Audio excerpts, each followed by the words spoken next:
हर महादेव, बोलिए गणपति बाबा की जय। प्रिय भक्तजनों, हम लोग श्रवण कर रहे हैं शिव पुराण की कथाओं का। तो आइए बड़े प्रेम और भाव से, बड़े प्रसन्नचित मन से इन कथाओं का श्रवण करते हैं। तो आइए अपने इष्ट, अपने प्रभु का ध्यान करते हुए इन कथाओं को बड़े प्रेम पूर्वक श्रवण करते हैं। प्रिय भक्तजनों, मेरा आपसे एक अनुरोध है कि यदि आपको ये कथाएं पसंद आती हैं, आपको इन कथाओं को सुनने में अच्छा लगता है, तो प्लीज हमारे चैनल को सब्सक्राइब कर लें ताकि आने वाली हर एक वीडियो की नोटिफिकेशन आपको समय पर मिले। तो आइए, इससे पहले हमने जाना कि चंचला ने माँ गौरी से किस प्रकार प्रार्थना करके अपने पति बिंदु को पिशाच योनि से छुड़वाया, और जब बिंदुक ने शिव पुराण की कथाओं का श्रवण किया तो वह अपनी पत्नी चंचला के साथ शिव धाम आ पहुंचा, और माता गौरी और शिव भगवान ने उन दोनों को अपना पार्षद बना लिया। और शिव पुराण के श्रवण की विधि के बारे में हमने जाना। प्रिय भक्तजनों, अब हम जानेंगे श्रोताओं द्वारा पालन किए जाने वाले नियम। सूत जी बोले, शौनक, शिव पुराण सुनने का व्रत लेने वाले पुरुषों के लिए जो नियम है उन्हें भक्ति पूर्वक सुनाओ। शिव पुराण की पुण्यमय कथा नियम पूर्वक सुनाने से बिना किसी विघ्न बाधा के उत्तम फल की प्राप्ति होती है। दीक्षा रहित मनुष्य को कथा सुनने का अधिकार नहीं है, अतः पहले वक्ता से दीक्षा ग्रहण करनी चाहिए। नियम पूर्वक कथा सुनने वाले मनुष्य को ब्रह्मचर्य का अच्छी तरह से पालन करना चाहिए। उसे भूमि पर सोना चाहिए, पत्तल में खाना चाहिए तथा कथा समाप्त होने पर अन्न ग्रहण करना चाहिए। सामर्थ्य अनुसार मनुष्य को शुद्ध भाव से शिव पुराण की कथा की समाप्ति तक उपवास रखना चाहिए और एक ही बार भोजन करना चाहिए। गरिष्ठ अन्न, दाल, जला अन्न, सेम, मसूर तथा बासी अन्न नहीं खाना चाहिए। जिसने कथा का व्रत ले रखा हो उसे प्याज, लहसुन, हींग, गाजर, मादक वस्तु तथा आमिष कही जाने वाली वस्तुओं को त्याग देना चाहिए।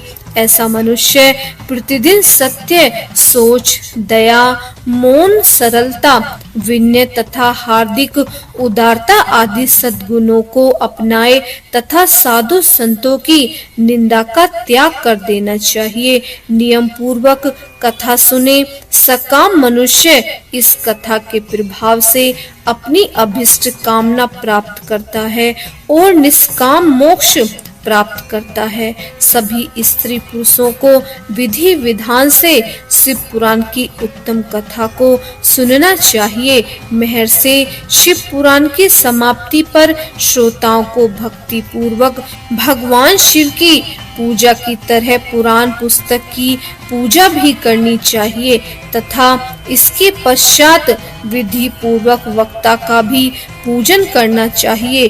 पुस्तक को रखने के लिए नया और सुंदर बस्ता बनवाएं। पुस्तक का वक्ता की पूजा के उपरांत वक्ता की सहायता हेतु बुलाए गए पंडित का भी सत्कार करना चाहिए। कथा में पधारे अन्य ब्राह्मणों को भी अन्न धन का दान दें। गीत, वाग और नृत्य से उत्सव को महान बनाए। विरक्त मनुष्य को कथा समाप्ति पर गीता का पाठ करना चाहिए तथा ग्रस्त को श्रवण कर्म की शांति हेतु होम कराना चाहिए। होम रुद्र संहिता के श्लोकों द्वारा अथवा गायत्री मंत्र के द्वारा करें। यदि हवन करने में असमर्थ हो तो भक्ति पूर्वक शिव सहस्रनाम का पाठ करें।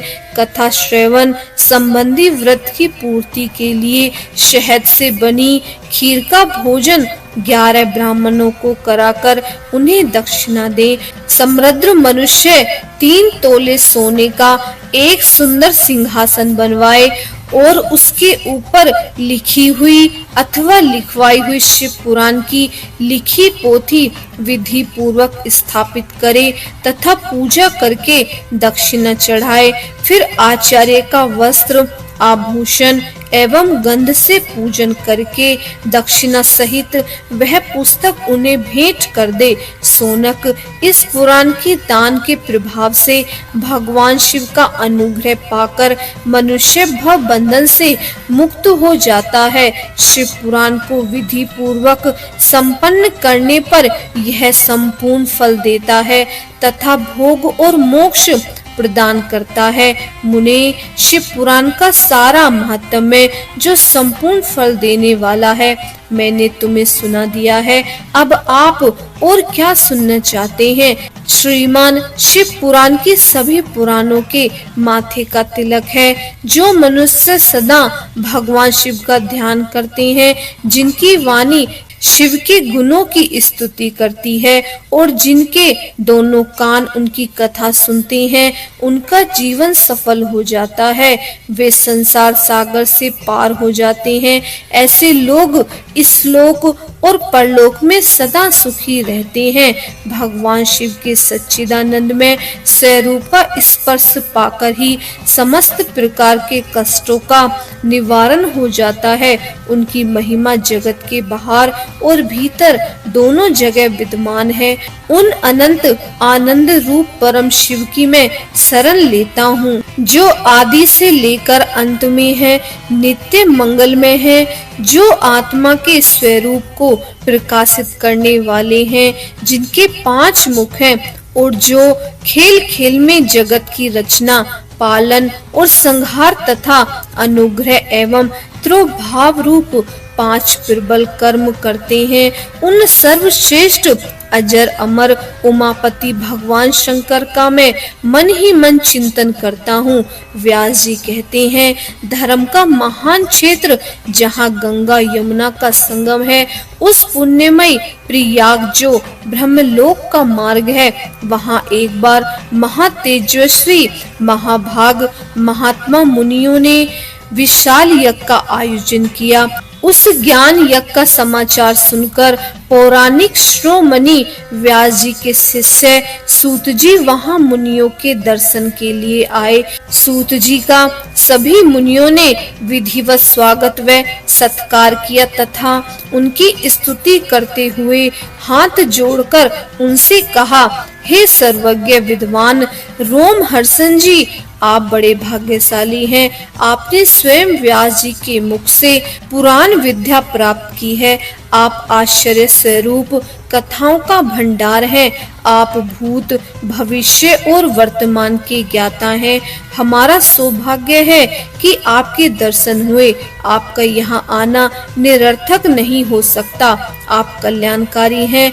उत्तम बुद्धि वाले सूत जी, यदि आपका अनुग्रह हो तो गोपनीय होने पर भी आप शुभाशुभ तत्व का वर्णन करें, जिससे हमारी तृप्ति नहीं होती और उसे सुनने की हमारी इच्छा ऐसी हो रही है। कृपया कर उस विषय का वर्णन करें। घोर कलयुग आने पर मनुष्य पुण्य कर्म से दूर होकर दुराचार में फंस जाएंगे, दूसरों की बुराई करेंगे, पराई स्त्रियों के प्रति आसक्त होंगे, हिंसा करेंगे, मूर्ख, नास्तिक और पशु बुद्धि हो जाएंगे। सूत जी, कलयुग में वेद प्रतिपादित वर्ण आश्रम व्यवस्था नष्ट हो जाएगी। प्रत्येक वर्ण और आश्रम में रहने वाले अपने अपने धर्मों के आचरण का परित्याग कर विपरीत आचरण करने में सुख प्राप्त करेंगे। इस सामाजिक वर्ण संकरता से लोगों का पतन होगा, परिवार टूट जाएंगे, समाज बिखर जाएगा, प्राकृतिक आपदाओं से जगह जगह लोगों की मृत्यु होगी, धन का क्षय होगा, स्वास्थ्य और लोग की प्रवृत्ति बढ़ जाएगी, ब्राह्मण लोभी हो जाएंगे और वेद बेचकर धन प्राप्त करेंगे, मद से मोहित होकर दूसरों को ठगेंगे, पूजा पाठ नहीं करेंगे और ब्राह्मण ज्ञान से शून्य हो जाएंगे। क्षत्रिय अपने धर्म को त्याग कर कुसंगी, पापी और व्यभिचारी हो जाएंगे। शौर्य से रहित हो वे शूद्रों जैसा व्यवहार करेंगे और काम के अधीन हो जाएंगे। वेश्य धर्म से विमुख होकर, संस्कार भ्रष्ट होकर, कुमार्गी, धनोपार्जन परायण होकर नाप तोल में ध्यान लगाएंगे। शूद्र अपना धर्म कर्म छोड़कर अच्छी वेशभूषा से सुशोभित हो व्यर्थ घूमेंगे। वे कुटिल और ईर्ष्यालु होकर अपने धर्म के प्रतिकूल हो जाएंगे। कुकर्मी और वाद विवाद करने वाले होंगे। वे स्वयं को कुलीन मानकर सभी धर्मों और वर्णों में विवाह करेंगे। स्त्रियां सदाचार से विमुख हो जाएंगी। वे अपने पति का अपमान करेंगी और सास ससुर से लड़ेंगी, मलिन भोजन करेंगी। उनका शील स्वभाव बहुत बुरा होगा। सूत जी, इस तरह जिनकी बुद्धि नष्ट हो जाएगी और जिन्होंने अपने धर्म का त्याग कर दिया है, ऐसे लोग लोक परलोक में उत्तम गति कैसे प्राप्त करेंगे? इस चित से हम सभी व्याकुल हैं। परोपकार के समान कोई धर्म नहीं है। इस धर्म का पालन करने वाला दूसरों को सुखी करता हुआ स्वयं भी प्रसन्नता अनुभव करता है। यह भावना यदि निष्काम हो तो कर्ता का हृदय शुद्ध करते हुए उसे परम गति प्राप्त करती है। हे महामुने, आप समस्त सिद्धांतों के ज्ञाता हैं। कृपया कर कोई ऐसा उपाय बताइए जिससे इन सबके पापों का तत्काल नाश हो जाए। व्यास जी कहते हैं, उन श्रेष्ठ मुनियों की यह बात सुनकर सूत जी मन ही मन परम श्रेष्ठ भगवान शंकर का स्मरण करके उनसे इस प्रकार बोले। सूत जी कहते हैं, साधु महात्माओं, आपने बहुत अच्छी बात पूछी है। यह प्रश्न तीनों लोकों का हित करने वाला है। आप लोगों के स्नेह पूर्वक आग्रह पर गुरुदेव व्यास का स्मरण कर मैं समस्त पाप राशियों के उद्धार करने वाले शिव पुराण की अमृत कथा का वर्णन कर रहा हूँ। ये वेदांत का सार स्वयं है। यही परलोक में परामर्थ को देने वाला है तथा दुष्टों का विनाश करने वाला है। इसमें भगवान शिव के उत्तम यश का वर्णन हुआ है। धर्म, अर्थ, काम और मोक्ष आदि पुरुषार्थों को देने वाला पुराण अपने प्रभाव की दृष्टि से वृद्धि तथा विस्तार को प्राप्त हो रहा है। शिव पुराण के अध्ययन से कलयुग के सभी पापों में लिप्त जीव उत्तम गति को प्राप्त होंगे। उसके उदय से ही कलयुग का उत्पात शांत हो जाएगा। शिव पुराण को वेद तुल्य माना गया है। इसका प्रवचन सर्वप्रथम भगवान शिव ने ही किया था। इस पुराण के 12 खंड या भेद हैं। ये 12 संगीताएं हैं। पहला विद्येश्वर संगीता, जिसका हम अभी श्रवण कर रहे हैं। दूसरा रुद्र संगीता, तीसरा विनायक संगीता, चौथा उमा संगीता, पांचवा सहस्त्र कोटि रुद्र संगीता, छठा एकादश रुद्र संगीता, सातवां कैलाश संगीता, आठवां सत रुद्र संगीता, नौवां कोटि रुद्र संगीता, 10वां मात्र संगीता, 11वां वायव्य संगीता तथा 12वां धर्म संगीता। विद्येश्वर संगीता में 10,000 श्लोक हैं। रुद्र संगीता, विनायक संगीता, उमा संगीता और मात्र संगीता प्रत्येक में 8-8 हजार श्लोक हैं। एकादश रुद्र संगीता में 13,000, कैलाश संगीता में 6,000, सतरुद्र संगीता में 3,000, कोटि रुद्र संगीता में 9,000, सहस्त्र कोटि रुद्र संगीता में 11,000, वायव्य संगीता में 4,000 तथा धर्म संगीता में 12,000 श्लोक हैं। मूल शिव में कुल 1,00,000 श्लोक हैं, परंतु व्यास जी ने इसे 24,000 श्लोकों में संक्षिप्त कर दिया है।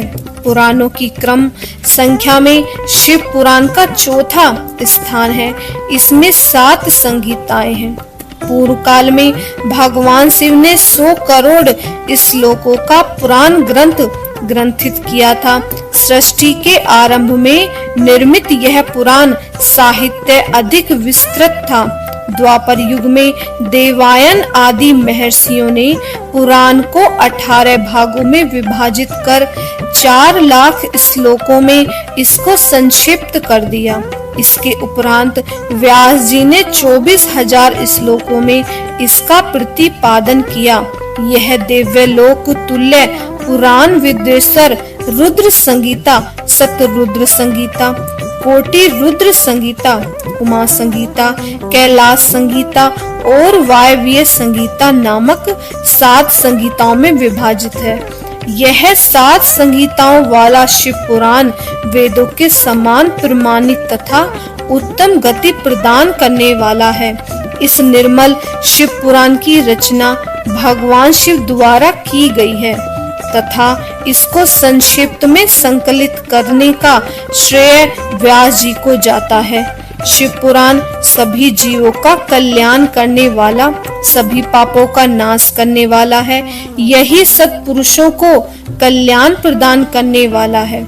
यह तुलना रहित है तथा इसमें वेद प्रतिपादित अद्वैत ज्ञान तथा निष्कपट धर्म का प्रतिपादन है। शिव पुराण श्रेष्ठ मंत्र समूहों का संकलन है तथा यही सभी के लिए शिव धाम की प्राप्ति का साधन है। समस्त पुराणों में सर्वश्रेष्ठ शिव पुराण ईर्ष्या रहित अंतःकरण करने वाले विद्वानों के लिए जानने की वस्तु है। इसमें परमात्मा का गान किया गया है। इस अमृतमय शिव पुराण को आदर से पढ़ने और सुनने वाला मनुष्य भगवान शिव का प्रिय होकर परम गति को प्राप्त होता है। अब श्रवण करेंगे तीसरे अध्याय का। इसमें श्रवण, कीर्तन और मनन साधनों की श्रेष्ठता के बारे में बताया गया है। व्यास जी कहते हैं, सूत जी के वचनों को सुनकर सभी महर्षि बोले, भगवान आप वेद तुल्य अद्भुत एवं पुण्यमय शिव पुराण की कथा सुनाइए। सूत जी ने कहा, महर्षिगण आप कल्याण में भगवान शिव का स्मरण करके वेद के सार्क से प्रकट शिव पुराण की अमृत कथा सुनिए। शिव पुराण में भक्ति, ज्ञान और वैराग्य का गान किया जाता है। जब सृष्टि आरंभ हुई तो 6 कुलों के महर्षि आपस में वाद विवाद करने लगे कि अमुक वस्तु उत्कृष्ट है, अमुक नहीं।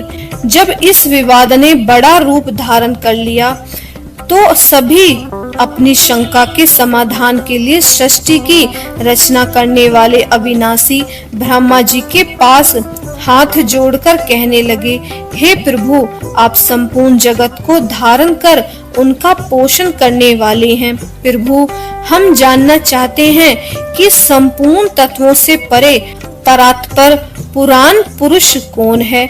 ब्रह्मा जी ने कहा, ब्रह्मा, विष्णु और रुद्र और इंद्र आदि से युक्त संपूर्ण जगत समस्त भूतों एवं इंद्रियों के साथ पहले प्रकट हुआ है। वे देव महादेव ही सर्वज्ञ और संपूर्ण हैं। भक्ति से ही इनका साक्षात्कार होता है, दूसरे किसी उपाय से इनका दर्शन नहीं होता। भगवान शिव में अटूट भक्ति मनुष्य को संसार बंधन से मुक्ति दिलाती है। भक्ति से उन्हें देवता का कृपा प्रसाद प्राप्त होता है। जैसे अंकुर से बीज और बीज से अंकुर पैदा होता है। भगवान शंकर का कृपा प्रसाद प्राप्त करने के लिए आप सब ब्रह्मा ऋषि धरती पर सहस्त्रों वर्षों तक चलने वाले विशाल यज्ञ करो। यज्ञपति भगवान शिव की कृपा से ही विद्या के सार तत्व साध्य साधन का ज्ञान प्राप्त होता है। शिव पद की प्राप्ति साध्य और उनकी सेवा ही साधन है तथा जो मनुष्य बिना किसी फल की कामना के लिए उनकी भक्ति में डूबे रहते हैं वही साधक हैं। कर्म के अनुष्ठान से प्राप्त फल को भगवान शिव के श्री चरणों में समर्पित करना चाहिए। परमेश्वर की प्राप्ति का उपाय है तथा यही मोक्ष प्राप्त का एकमात्र साधन है।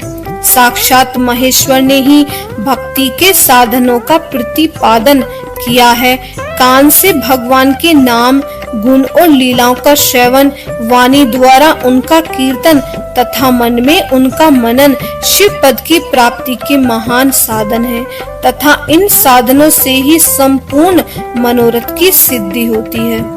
जिस वस्तु को हम प्रत्यक्ष अपनी आंखों के सामने देख सकते हैं उसकी तरफ आकर्षण स्वाभाविक है, परंतु जिस वस्तु को प्रत्यक्ष रूप से देखा नहीं जा सकता उससे केवल सुनकर और समझकर ही उसकी प्राप्ति के लिए प्रयत्न करना चाहिए। अतः श्रवण पहला साधन है। श्रवण द्वारा ही गुरु मुख से तत्व को सुनकर श्रेष्ठ बुद्धि वाला विद्वान अन्य साधन कीर्तन और मनन की शक्ति व सिद्धि प्राप्त करने का यत्न करता है। मनन के बाद इस साधन की साधना करते रहने से धीरे धीरे भगवान शिव का संयोग प्राप्त हो जाता है और लौकिक आनंद की प्राप्ति होती है। भगवान शिव की पूजा, उनके नामों का जप तथा उनके गुण रूप विलास के हृदय में निरंतर चिंतन को ही मनन कहा जाता है। महेश्वर की कृपा दृष्टि से उपलब्ध इस साधन को ही प्रमुख साधन कहा गया है। तीसरा अध्याय समाप्त। अब श्रवण करेंगे चौथा अध्याय। इस अध्याय में सनत कुमार व्यास जी का संवाद है, तो आइए श्रवण करते हैं। सूत जी कहते हैं, हे मुनियों, इस साधन का महात्म्य बताते समय मैं प्राचीन वृत्तांत का वर्णन करूंगा जिससे आप ध्यान पूर्वक सुने। बहुत पहले की बात है। पराशर मुनि के पुत्र मेरे गुरु व्यास देव जी सरस्वती नदी के तट पर तपस्या कर रहे थे। एक दिन सूर्य के समान तेजस्वी विमान से यात्रा करते हुए भगवान सनत कुमार वहां जा पहुँचे। मेरे गुरु ध्यान में मगन थे। जगाने पर अपने सामने सनत कुमार जी को देखकर वे बड़े तेजी से उठे और उनके चरणों का स्पर्श कर उन्हें अर्घ्य देकर योग्य आसन पर विराजमान किया। प्रसन्न होकर सनत कुमार जी गंभीर वाणी में बोले, मुनि, तुम सत्य का चिंतन करो। सत्य तत्व का चिंतन ही श्रेय प्राप्ति का मार्ग है। इसी से कल्याण का मार्ग प्रस्तुत होता है। यही कल्याणकारी है। यह जब जीवन में आ जाता है तो सब सुंदर हो जाता है। सत्य का अर्थ है सदैव रहने वाला। इस काल का कोई प्रभाव नहीं पड़ता। यह सदा एक समान रहता है। सनत कुमार जी ने महर्षि व्यास जी को आगे समझाते हुए कहा, महर्षि, सत्य पदार्थ भगवान शिव ही हैं। भगवान शिव का श्रवण, कीर्तन और मनन ही उन्हें प्राप्त करने के सर्वश्रेष्ठ साधन हैं। पूर्ण काल में मैं दूसरे अनेकानेक साधनों के भ्रमण में पड़ा घूमता हुआ तपस्या करने मंद्राचल पर आ पहुंचा। कुछ समय बाद महेश्वर शिव की आज्ञा से आपके साक्षी तथा शिवगणों के स्वामी नंदीकेश्वर वहां आए और स्नेह पूर्वक मुक्ति का साधन बताते हुए बोले, भगवान शंकर का श्रवण, कीर्तन और मनन ही मुक्ति का स्रोत है। यह बात मुझे स्वयं देवादिदेव भगवान शिव ने बताई है। अतः तुम इन्हीं साधनों का अनुष्ठान करो। व्यास जी से ऐसा कहकर अनुगामियों सहित सनत कुमार ब्रह्म धाम को चले गए। इस प्रकार इस उत्तम वृत्तांत का संक्षेप में मैंने वर्णन किया है। ऋषि बोले, सूत जी, आपने श्रवण, कीर्तन और मनन को मुक्ति का उपाय बताया है, किंतु जो मनुष्य इन तीनों साधनों में असमर्थ हो वह मनुष्य कैसे मुक्त हो सकता है? किस कर्म के द्वारा बिना यत्न के ही मोक्ष मिल सकता है? ओम नमः शिवाय। हर हर महादेव। अध्याय समाप्त। इसके आगे का श्रवण हम आने वाले अध्याय में करेंगे। तो मिलते हैं आने वाली वीडियो में। जब तक के लिए हर हर महादेव।